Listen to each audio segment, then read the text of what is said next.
Hola, ¿qué tal? Mi nombre es Ulises Letos.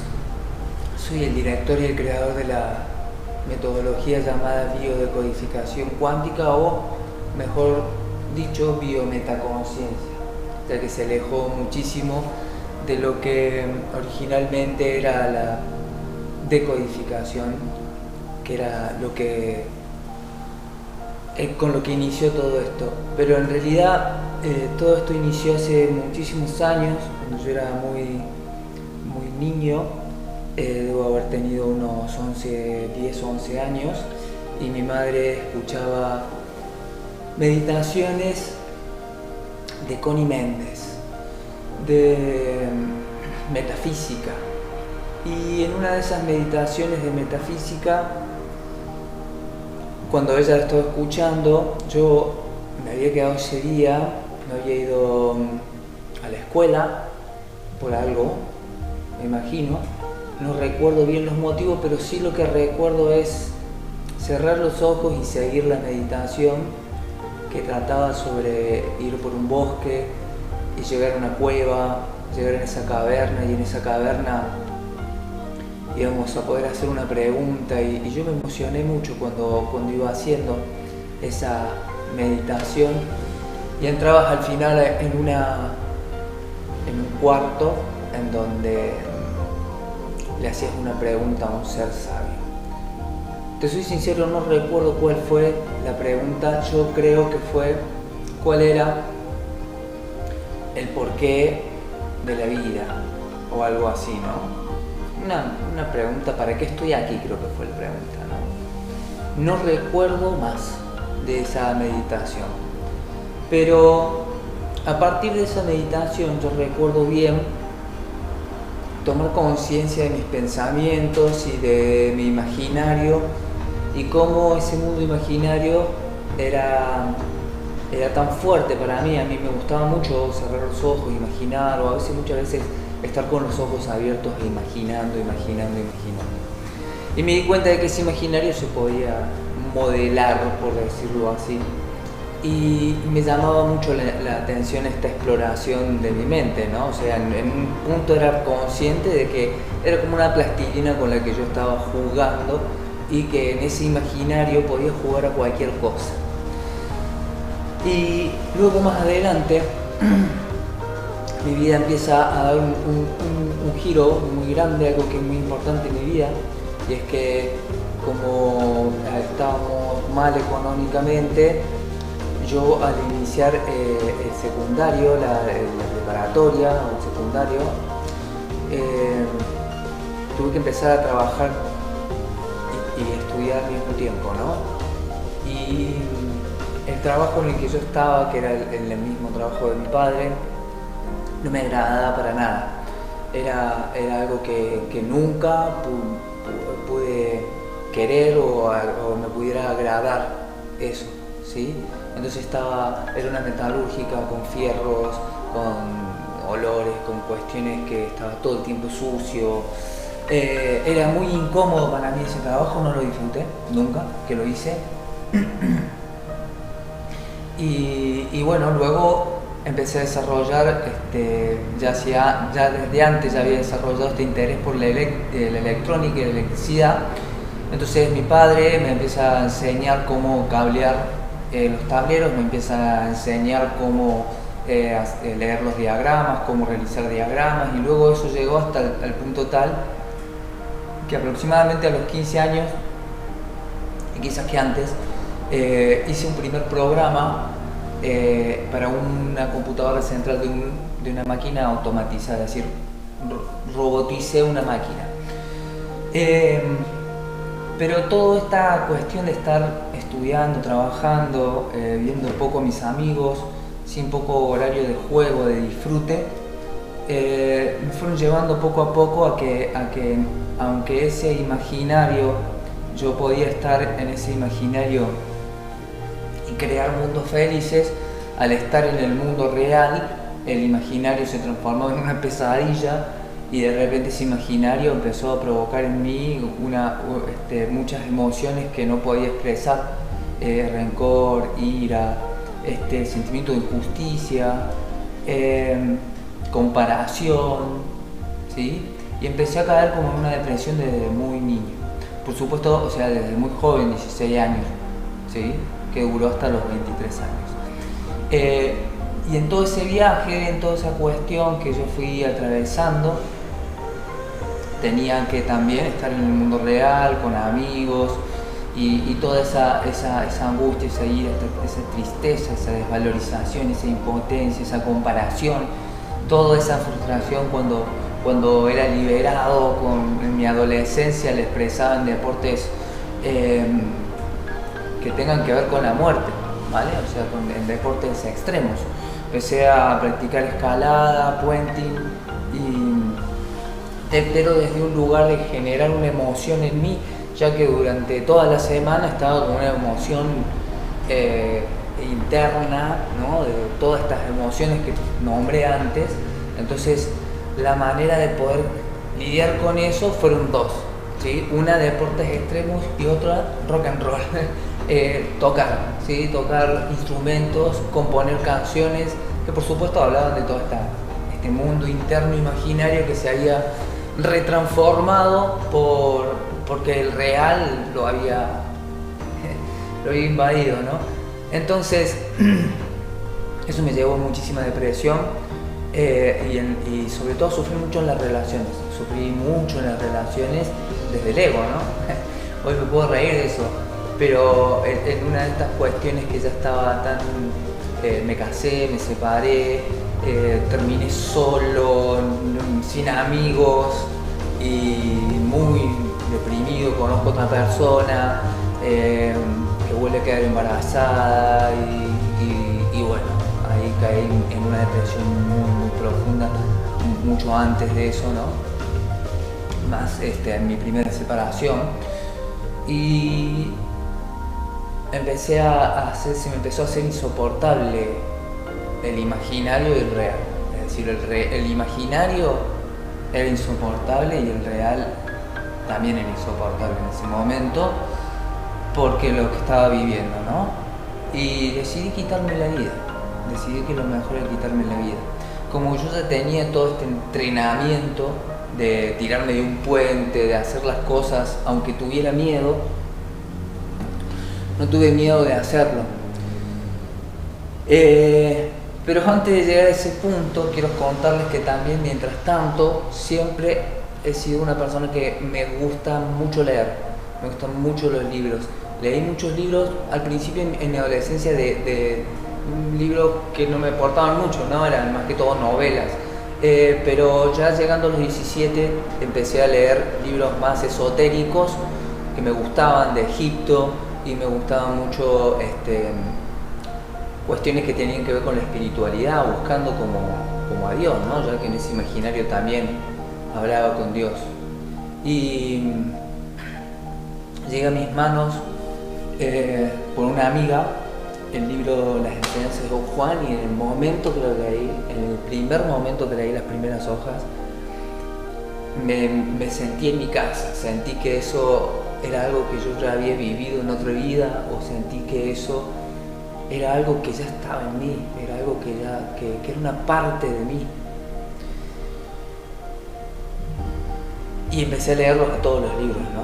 Todos los libros. Y he leído, no he hecho los cálculos, pero yo creo que más de 15 veces cada libro de Castaneda, que hablan sobre Don Juan Matus. Al principio me centré más en Castaneda y luego me centré mucho más en Juan Matus, que fue donde, después de este episodio, ¿no? Entonces cuando me intento quitar la vida cortándome las muñecas y hago el primer corte, ahí empiezo a sentir mucho miedo y a entender que ya se estaba terminando mi vida. La escena transcurre en un lugar con pasto, de mucha lluvia, de noche, y había un farol, me acuerdo, y en ese momento cerré los ojos y sentí que ya está, ya había terminado, ya está, se acabó, ¿no? Fracasé, no importa, si hay que volveré, si es lo que hay, no tenía miedo de lo que había del otro lado. Y en ese momento fue que escuché una voz en mi cabeza, escucho una voz, ¿sí? Ya que desde lo cuántico, desde lo biológico, todas las voces están en tu cabeza, ¿no? Porque cuando escuchas un sonido, llega a tus tímpanos y el sonido se genera en tu cerebro. Pero esta voz era la de Don Juan, la que yo me había imaginado mientras leía que era la voz de Don Juan. Y me dijo, está bien, esa es la solución, es una solución, es una salida, me dijo. Pero es una salida tonta, es una salida de una iglesia. Así como es Don Juan, ¿no? Y en ese momento yo repliqué, ¿no? Esa voz. Y le dije, ¿qué quieres que haga? ¿Cómo quieres que haga? No tengo de dónde agarrar. Y me dice, vive la vida del guerrero. Y yo le respondí ante eso, ¿qué vida del guerrero si vos sos un personaje de un cuento, ¿no? De una ficción, ¿no? Si vos no existís. Y la respuesta fue, ¿y vos tenés una mejor idea? En ese momento abrí los ojos y me pareció muy buena idea. Y desde esos 23 años he cambiado mi vida, he logrado tener abundancia, tener relaciones, disfrutar la vida, amar la vida, apreciarla, quererla, amarla, abrazarla, reírme con la vida. He aprendido a amar, vivir porque seguí ese día el camino del guerrero. Empecé a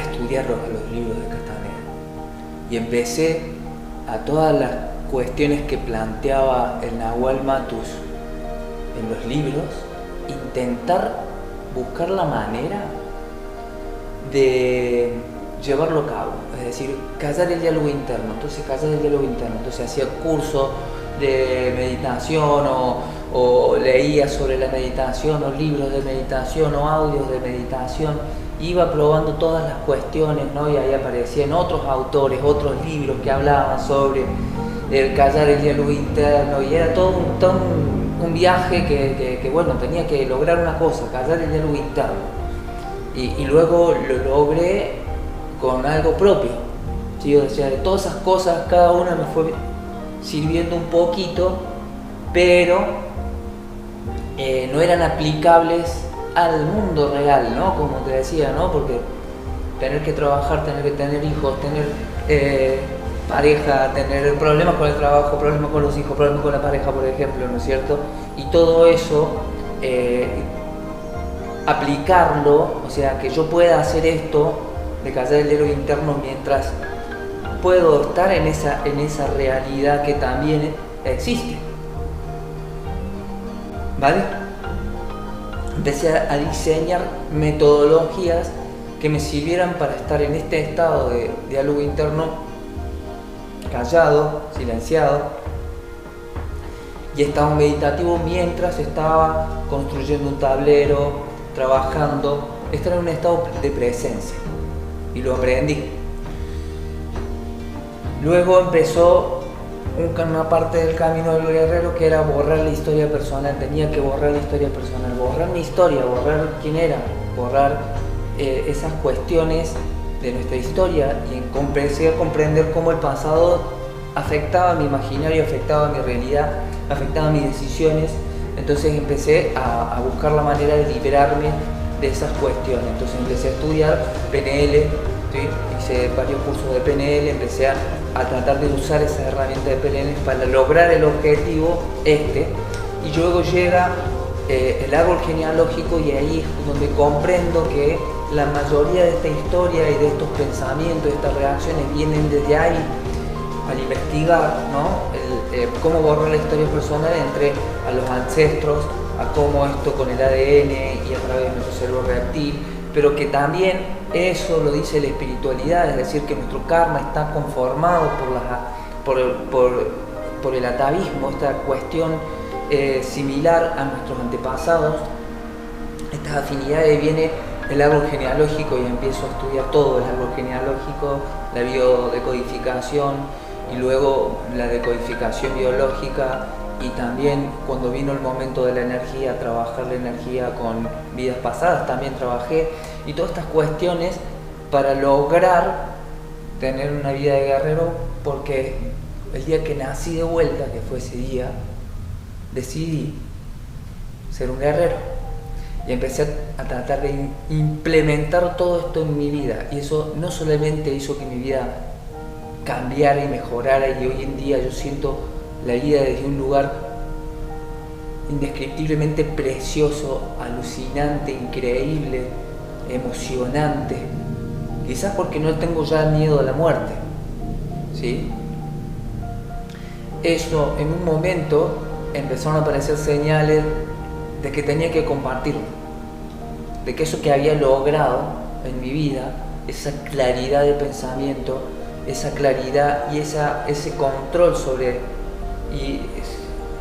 control no es la palabra, pero sí control sobre mi energía interior, sobre mis emociones, sobre mis pensamientos, el poder ver claro la situación, ¿sí? El entender cuándo y cómo encontrar la manera de sanarme y curarme a mí mismo, ¿sí? Porque decidí que iba a ser un guerrero, simplemente. Y no es simple, no fue nada simple esa decisión, hasta el día de hoy, ¿no? Y esa es la vida que voy a tener. Yo ya sé que mi vida va a ser la vida del guerrero, aunque tenga que desviarme para comprenderla, para entender lo que no. Ahora, por ejemplo, y que fueron apareciendo muchos gurúes, muchas gente que estudié, de la cual mucha conocí, otra me encantaría, ¿no? Parise, por ejemplo, me parece un genio, me parece un ser genial, ¿no? Eckhart Tolle, y ir aplicando esto en tu vida, porque y luego tu vida se vuelve eso es lo lindo, que tu vida ya deja de ser la vida del paraíso, es la vida de un viaje espiritual. Y en ese compartir empecé a compartir en las redes, y a la gente le empezó a resonar, y la gente le empezó a tomar esto para su vida y le empezó a hacer bien. Y luego surgió el enseñar el cómo yo aplicaba esto a mis terapias, porque de repente empezó a aparecer gente para que yo le ayudara, porque nunca hice ninguno de estos cursos con la intención esa, sino de cómo yo podía aplicar esto en mi vida para poder lograr ser el guerrero de la libertad total, de la libertad total. Y así comenzó la escuela de biodecodificación cuántica, y fueron apareciendo de manera bella, de manera hermosa, los conocimientos, las personas, los guerreros. Cuando empezaron a aparecer los guerreros en la escuela, la familia cuántica, para mí fue muy hermoso, porque es diferente hacer este camino sabiendo que hay otros que también están en el camino. Es diferente, es muy diferente, porque hasta ese momento mi camino era mío, mi viaje era mío, ¿sí? No tenía que ver con una religión, no estaba siguiendo un gurú, era mi viaje. Este es mi viaje espiritual, a mí me hace bien y me sano y logro mis objetivos, y tengo abundancia, y tengo salud, tengo juventud, tengo alegría, ¿sí? Tengo amor, tengo luz, tengo conciencia, puedo entrar en otros estados de conciencia y ver el mundo de manera diferente. Soy una persona muy afortunada, soy una persona muy feliz en ese sentido. Aunque la angustia, la tristeza, la ira y esas cuestiones estén para marcarme también lo feliz que puedo ser. Ahí surge la familia cuántica, ¿vale? Ahí surge la escuela de biodecodificación cuántica. Ese es mi desde dónde. Así que este desde dónde lo comparto con ustedes, mi familia cuántica hermosa. En todo este recorrido he logrado, ¿sí?, muchas cosas muy importantes en mi vida y en la vida de los demás. Yo no soy consciente muchas veces de eso y quizás peco de humilde, ¿sí? Pero ya 2.500 personas han cambiado su vida porque yo un día decidí cambiar mi vida. Y eso es algo que le da fuerza a mi camino. Porque si mi camino y todas estas cosas que yo fui aprendiendo, antroposofía, psicoantropología, psicología transpersonal, magia, todas estas cuestiones que yo fui aprendiendo, ¿sí?, para poder aplicar en mi vida, yo poder traducirla a personas que están en la misma de tener que lidiar con el mundo real todavía paradigmático y aplicar todas estas cuestiones, las leyes de la cuántica, de la atracción, ¿no es cierto?, la decodificación, todo en tu vida personal, que lo puedas aplicar a eso en todo. Ese ha sido siempre mi objetivo y es lo que yo tengo, una cualidad que se me fue dada de poder hacerlo. Yo lo puedo hacer y yo lo puedo transmitir y yo te puedo dar esa herramienta. Esa herramienta también ha creado, ¿sí?, ha formado a grandes terapeutas, porque no solamente son 2.500 personas que pasaron por esta por esta escuela, sino son las miles de personas que yo atendí como terapeuta. Y no solamente eso, sigo atendiendo personas con las mentorías, las transformaciones, y ya la transformación se ha vuelto algo tan normal que en la escuela compartimos los casos y los resultados son increíbles, ¿sí?, para el otro. Para nosotros son cuestiones milagrosas cotidianas. Así que, bueno, que tengan un hermoso día. Este soy yo, este soy Ulises Letos, ¿vale? Todo eso es mi viaje, el viaje de Ulises. Y todo lo que yo he aprendido lo comparto. Y yo lo que he aprendido es a dirigirme siempre en una dirección que es mi espiritualidad, el camino del guerrero, el viaje del guerrero. Los amo mucho, mucho ágape. Chau, chau, nos vemos.